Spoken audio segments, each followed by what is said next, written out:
and welcome to Oboe and Bassoon. So I'm going to give you a quick lowdown on the pros and cons of the bassoon and the oboe. I decided to make only one video because literally it's like the same information, just two different instruments.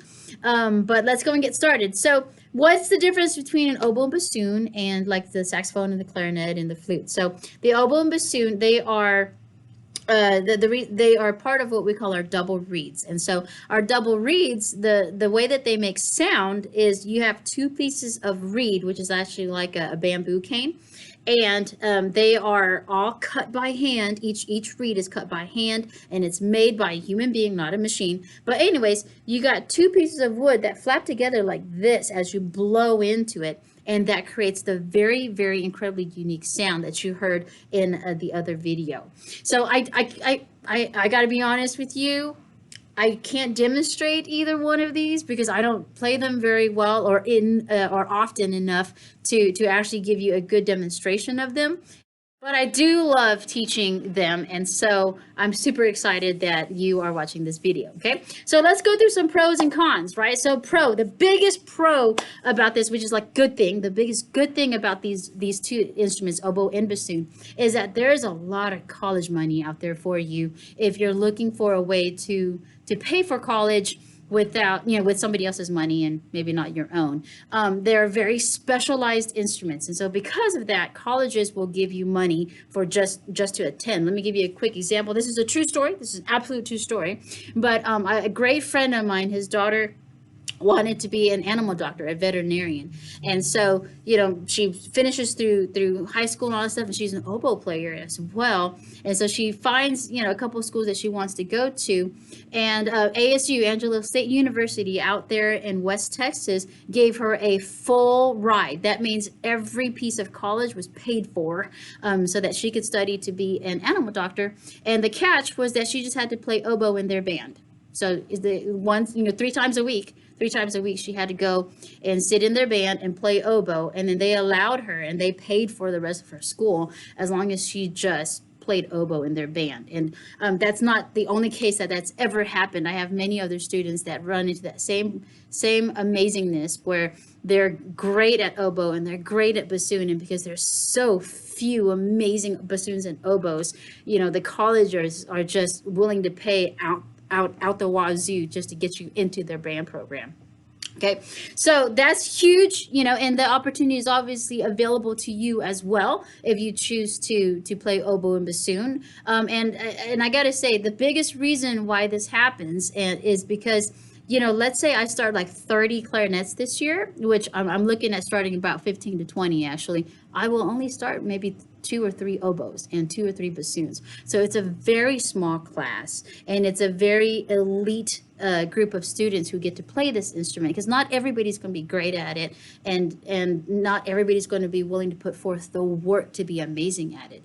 But if you do, like I said, colleges will pay for you. Okay, another great thing about this instrument is, I just mentioned it, smaller class sizes. So it's going to be maybe 10 kids in a classroom. And again, you get a lot more specialized one-on-one attention from me because the classes are smaller.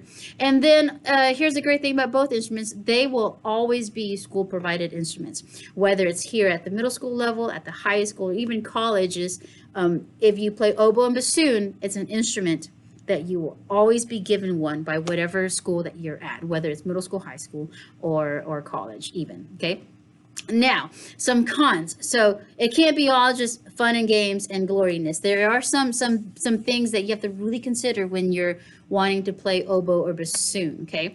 Both of these instruments, right, to get that college money, it really is one of those things where you really absolutely get out of it what you put in. So if you are going to practice every day, right, and you're going to do the assignments that I give you, and you're going to push yourself to be the absolute best that you can be on a daily basis, then this instrument is for you, because you will get that college money and you will be amazing. But if you're just one of those things like, yeah, I just want to do, play oboe, bassoon, during class period, and then the rest of the time I get to do whatever I want, then you're not going to really be that good. And I hate to be that brutally honest with you on it, but you really get out what you put into it. So if you're not willing to work, then these instruments aren't for you, because it really takes time and effort to get the right sound and to play correctly. And there's so many things that are just unique about it. Like, for example, the bassoon has 12 keys for just your two thumbs.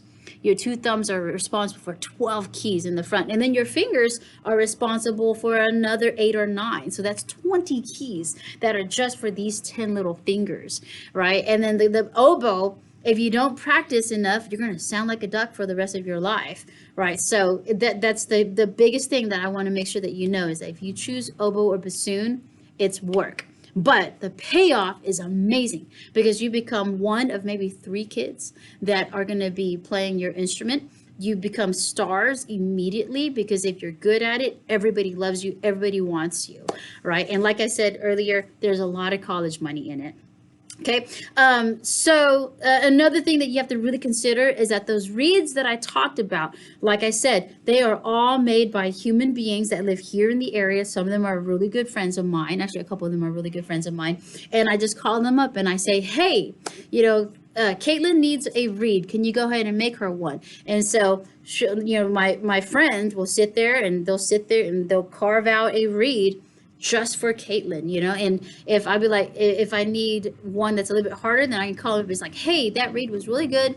Can you make it a little bit harder for her? And so they'll make another one, and they'll shape it however they need to, and then it'll be specifically just for that one student. And because of that, each reed, and I wish I had one to show you. It's about the size of this pencil. But each reed is about $20 a piece, right? And so I know you're like, oh my gosh, $20. Yeah, I know. I mean, we're looking at starting the school year with $60 worth of equipment on something that doesn't last longer than about 9 weeks, 9 to 10 weeks. And so it is expensive to kind of get it started and then to maintain those reeds. But remember, you're getting a school provided instrument. You will never have to buy an instrument ever. So the trade-off is that every 12 weeks or so, every 9 to 12 weeks, you're spending $60 on 3 reeds as opposed to paying $60 every month for an instrument. So in the long run, it's cheaper. But when you look at just pure numbers, you're like, each reed is $20. Oh my gosh, you know, whereas you're looking at a box of clarinet reeds that the entire box of 10, the box of 10 is $20. So you're looking at a single reed $20 and a box of 10 for $20. So it looks expensive on paper, but in the long run, it's not as, it's actually about the same amount of money, okay? And then because these are such highly specialized instruments, we do highly recommend private lessons where you get to meet with a master teacher. One of my friends who are, you know, oboists and bassoonists, you know, this is how they got to college, and they're absolute experts on their instrument.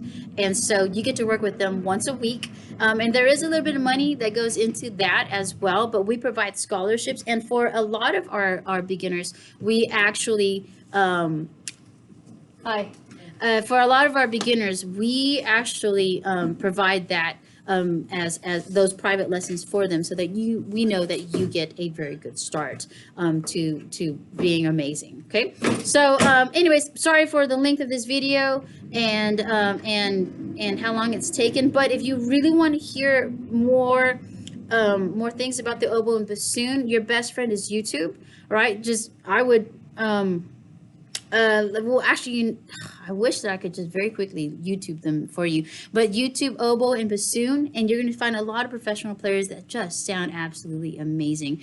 I have amazing students that have played oboe and bassoon, and they're probably some of my best students, only because they definitely know how to work hard, and they understand that, you know, you really get in what you put into it, or get out what you put into it. So anywho, I hope you've enjoyed this video, and I will see you in the fall.